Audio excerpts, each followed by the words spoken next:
আজকে আমাদের আলোচনার বিষয় হচ্ছে the fate of an acentric chromosome during cell division, অর্থাৎ কোষ বিভাজনের ক্ষেত্রে বা সেল ডিভিশনের সময় একটি অ্যাসেন্ট্রিক ক্রোমোজোমের কী পরিণতি ঘটে। তো এটা সলিউশন যদি আমরা দেখি তাহলে বায়োলজিক্যালি এর ভিতরে আসলে কী ঘটে বাস্তবে সেটা যদি আমি দেখতে চাই তাহলে আগে জানতে হবে অ্যাসেন্ট্রিক ক্রোমোজোম জিনিসটা কী এবং অ্যাসেন্ট্রিক ক্রোমোজোমের সাথে কী ঘটে এটা দেখতে হলে অ্যাসেন্ট্রিক ক্রোমোজোম কীভাবে উৎপন্ন হয়, এটা কীভাবে বিরাজ করে সেল ডিভিশনের সময়, কোথায় থাকে, এটা আমাদের জানা জরুরি। তো প্রথমে যদি আমরা অ্যাসেন্ট্রিক ক্রোমোজোম কী সেটা যদি আমি চিন্তা করি, অ্যাসেন্ট্রিক শব্দটার ক্ষেত্রে আমরা যদি তাকাই অ্যাসেন্ট্রিক শব্দটার দিকে, প্রথমে পাই এ এবং তারপরে অংশটা পাই সেন্ট্রিক থেকে আমরা বুঝতে পারি যে সেন্ট্রিক বলতে একটা সেন্টার বা কেন্দ্রকে নির্দেশ করছে। আর এ কথার শব্দ হচ্ছে অনুপস্থিত, অর্থাৎ যে সেন্ট্রোমিয়ারের কোনো যে ক্রোমোজোমের কোনো সেন্টার নেই, অর্থাৎ যে ক্রোমোজোমের কোনো সেন্ট্রোমিয়ার নেই তাকে বলতেছি আমরা অ্যাসেন্ট্রিক ক্রোমোজোম। আর অ্যাসেন্ট্রিক ক্রোমোজোম কীভাবে উৎপন্ন হয় এটা যদি আমি দেখতে চাই তাহলে আমরা প্রথমে একটি ক্রোমোজোম আঁকি। প্রথমে দিলাম আমি সেন্ট্রোমিয়ারের পর আমি দিলাম বাহুগুলা আঁকি। তো সাধারণত ক্রোমোজোমের ভিতর দুই ধরনের বাহু দেখা যায়, একটা হচ্ছে একটু লম্বা যাকে আমরা বলি লং আর্ম এবং আরেকটা হচ্ছে শর্ট আর্ম বা খাটো বাহু। তো আমরা যদি লং আর্মের দিকে লক্ষ্য করি তখন দেখা যায় যে জেনেটিক কোডিংয়ের কারণে জেনেটিক কোডগুলো যে কোডিং হয় আমাদের ক্রোমোজোমের ভিতরে, এই কারণে বিশেষ করে লং আর্মের ক্ষেত্রে দেখা যায় যে কিছু ফ্রাজাইল বা ভঙ্গুর অংশ তৈরি হয়, অর্থাৎ কোডিংয়ের কারণে ক্ষয়প্রাপ্ত হয়। তো আমরা দেখতে পাচ্ছি যে এই জায়গাটা হচ্ছে একটু সংকুচিত জায়গা।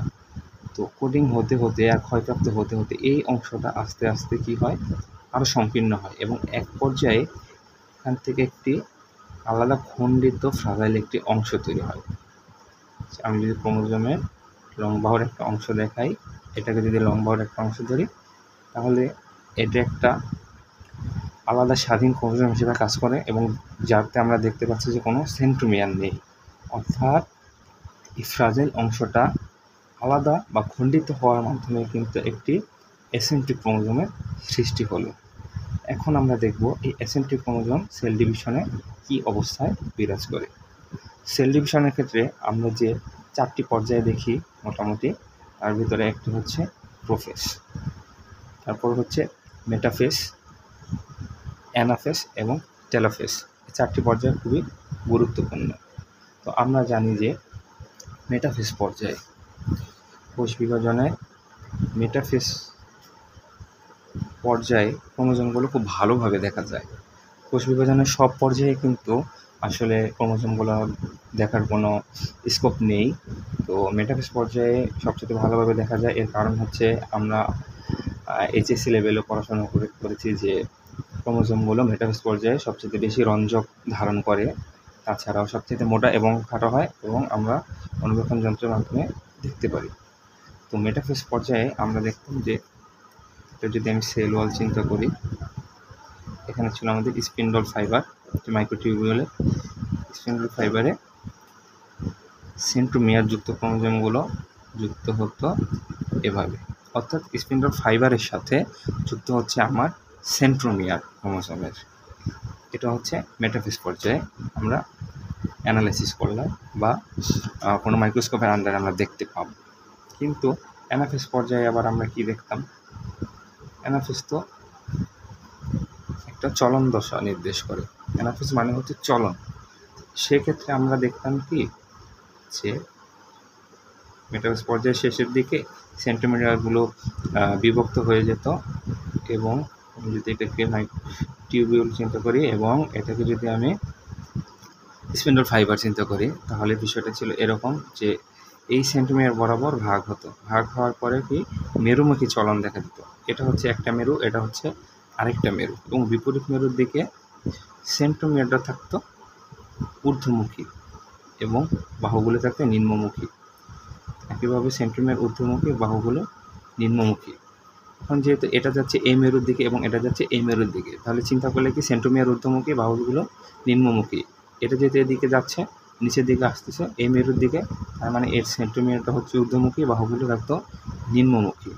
এই ছিল আমাদের অ্যানাফেজ পর্যায়ে একটি স্বাভাবিক ক্রোমোজোমের ক্ষেত্রে। এবং টেলোফেজ পর্যায়ে আমি কি দেখতাম, যে টেলোফেজ পর্যায়ে এটাই দেখতাম যে আস্তে আস্তে ভাগ হয়ে যেত এবং দুটা ডটার সেলের উৎপত্তি ঘটত, যেখানে একটা নির্দিষ্ট নিউক্লিয়াস থাকতো। অর্থাৎ এখানে কিন্তু আমার ক্রোমোজোম সংখ্যা ছিল n, এখানে ছিল n, কিন্তু এখানে হয়ে গেল n+n, অর্থাৎ 2n সংখ্যক ক্রোমোজোম হয়ে গেল। কিন্তু যদি আমার সেন্ট্রোমিয়ারই না থাকে, অর্থাৎ অ্যাসেন্ট্রিক ক্রোমোজোমের ক্ষেত্রে, তাদের ক্ষেত্রে আসলে কী ঘটবে, এটা হচ্ছে আমাদের এখন দেখার বিষয়। অ্যাসেন্ট্রিক ক্রোমোজোমের ক্ষেত্রে মেটাফেজ পর্যায়ে এই যে স্পিন্ডল ফাইবারগুলো থাকে, স্পিন্ডল ফাইবারের ভিতরে এই ফ্র্যাগমেন্ট বলতে পারি আমি, এই অ্যাসেন্ট্রিক ক্রোমোজোমকে অ্যাসেন্ট্রিক ফ্র্যাগমেন্ট বলতে পারি। কারণ কি, ওই যে ফ্রাজাইল অংশ থেকে একটা ফ্র্যাগমেন্ট বা একটা অংশ হিসেবে এটা ভেঙে আসছে, এ কারণে একে আমরা অ্যাসেন্ট্রিক ফ্র্যাগমেন্ট হিসেবে বলতে পারি। তো এর তো কোনো সেন্ট্রোমিয়ার নেই, এটা একটা ক্রোমোজোম, এটা কোনো সেন্ট্রোমিয়ার না। তো সেন্ট্রোমিয়ার না থাকার কারণে বিষয়টা কি হয়, এই স্পিন্ডল ফাইবারের সাথে আমার এই ক্রোমোজোমটা ঠিকভাবে সঠিকভাবে সংযুক্ত হতে পারতেছে না। এটা গেল আমার মেটাফেজ পর্যায়ে যে ফেট সেটা। এখন যদি আমি অ্যানাফেজ পর্যায়ে চিন্তা করি, অ্যানাফেজ পর্যায়ে আমরা কি দেখেছিলাম, অ্যানাফেজ পর্যায়ে আমরা দেখেছিলাম যে এই সেন্ট্রোমিয়ারটা হচ্ছে সমভাবে বিভাজিত হবে এবং দুই মেরুর দিকে চলন শুরু হয়। কিন্তু এক্ষেত্রে কি হয়, এই যে আমার অ্যাসেন্ট্রিক ক্রোমোজোমটা আছে, সেন্ট্রোমিয়ার না থাকার কারণে এটা তো আর বিভাজিত হতে পারে না। ফলে দেখেছি যে ক্রোমোজোমগুলো আসলে সেন্ট্রোমিয়ার থাকে, ওরা ঠিকই ঊর্ধ্বমুখী নিম্নমুখী দুই মেরুর দিকে অবস্থান করে, কিন্তু আমার এই যে ফ্রাজাইল অংশটা থেকে যে বিচ্যুত হলো আমার সেগমেন্ট বা ফ্র্যাগমেন্ট বলি, যে অ্যাসেন্ট্রিক ফ্র্যাগমেন্ট অর অ্যাসেন্ট্রিক ক্রোমোজোমটা আসলে চলন হচ্ছে না, অর্থাৎ কোনো মেরুর দিকে সে ধাবিত হচ্ছে না। এর ফলে অ্যানাফেজ পর্যায়ে যে দশায় ছিল এখানে ছিল সেখানেই থাকে। এখন একটা জিনিস যদি চিন্তা করি যে টেলোফেজ পর্যায়ে কী হয়, মাঝ বরাবর এই মাইক্রোটিউবিউলটা বিভাজিত হয়ে দেখা গেছে যে কতগুলো ক্রোমোজোম নিয়ে এই সাইডে একটা, এখানে একটা, দুইটা ডটার সেল তৈরি করে, যেখানে নিউক্লিয়াস থাকে, ক্রোমোজোমও থাকে, আরও আনুষঙ্গিক জিনিসপত্র থাকে যেহেতু সেল। তো এটা যেহেতু ভাগ হতে পারে নাই মেটাফেজ পর্যায়ে, ঠিকমতো যুক্ত হতে পারে নাই, অ্যানাফেজ পর্যায়ে ভাগও হতে পারে নাই, আবার কোনো মেরুর দিকেও যেতে পারে নাই, তাহলে ওরা কি ডটার সেলে থাকবে? উত্তর হচ্ছে না, তারা আসলে ডটার সেলে থাকবে না। অর্থাৎ তারা ডটার সেলে থাকবে না এবং তারা কোষ থেকে একসময় বিচ্যুত হয়ে যাবে এবং ধ্বংস হয়ে যাবে। এখন এখানে একটা প্রশ্ন আসতে পারে যে এই অ্যাসেন্ট্রিক ক্রোমোজোম বা অ্যাসেন্ট্রিক ফ্র্যাগমেন্টটা তো সবসময় মাঝ বরাবরই থাকবে না, সবসময় তা মাঝ বরাবর থাকবে না। সবসময় যে মাঝ বরাবর থাকতো তাহলে সবসময় আমরা বলতে পারতাম যে এটা মাঝ বরাবর আছে, এই বরাবর ভাগ হয়ে গেছে, অর্থাৎ এটা বর্জিত হয়ে গেছে কোষ বিভাজনের শেষে। কিন্তু আমরা যদি চিন্তা করি যে একটা অ্যাসেন্ট্রিক ক্রোমোজোম আছে এই বরাবর, তাহলে দেখা যায় কি এই বরাবর যদি থাকে একটা অ্যাসেন্ট্রিক ক্রোমোজোম এবং এই বরাবর যদি ভাগ হয় মাঝ বরাবর, তাহলে কিন্তু এই যে নতুন যে একটা ডটার সেল হলো ওইখানে কিন্তু অ্যাসেন্ট্রিক ক্রোমোজোম থাকতেও পারে। এখন সামহাও যদি এরা পারসিস্ট করে এর ভিতরে ডটার সেলে যদি পারসিস্ট করে, তাহলে দেখেন কি হয়, আগে আমরা দেখতাম যে সেন্ট্রোমিয়ার বরাবর ভাঙতো এবং সুষম বিভাজন হতো, ফলে এই পার্টটা যেত উপরের দিকে, এই পার্টটা যেত নিচের দিকে, অর্থাৎ ক্রোমোজোমের সংখ্যা কিন্তু উপরেও n থাকতো, নিচেও n থাকতো, অর্থাৎ উপর নিচে সমান থাকতো। কিন্তু এটা তো আর ভাগ হতে পারে নাই। এখন এটা যদি উপরের এই সেলের সাথে থাকে, তাহলে এখানে একটা ক্রোমোজোম বেশি হলো, এখানে একটা কম হলো, তার মানে যদি সামহাও এটা পারসিস্ট করতে পারে, তাহলে বিষয়টা আমার দাঁড়ায় যে ডটার সেলে হচ্ছে অসম বিভাজন ঘটে ক্রোমোজোমের, তো ক্রোমোজোমের একটা অসম বিভাজন ঘটল। এখন আমরা দেখব যে এদের দ্বারা আসলে কি সমস্যা ঘটতে পারে। দেখেন, এদের দ্বারা যে সমস্যাটা ঘটে, আমাদের যে সমস্যাটা আমরা ফেস করি তা হচ্ছে এরা মূলত ডিগ্রেডেশন ঘটায়, এবং মিউটেশনও ঘটাতে পারে। ডিগ্রেডেশন এবং মিউটেশন শব্দ দুটার সাথে আমরা পরিচিত, তবুও আরেকটু আলোচনা করি। ডিগ্রেডেশন বলতে এখানে বোঝায় আমরা যে নাইট্রোজেনাস বেস পড়ছিলাম, যে অ্যাডেনিনের সাথে থেকে গুয়ানিন, সাইটোসিনের সাথে থাকে থায়ামিন।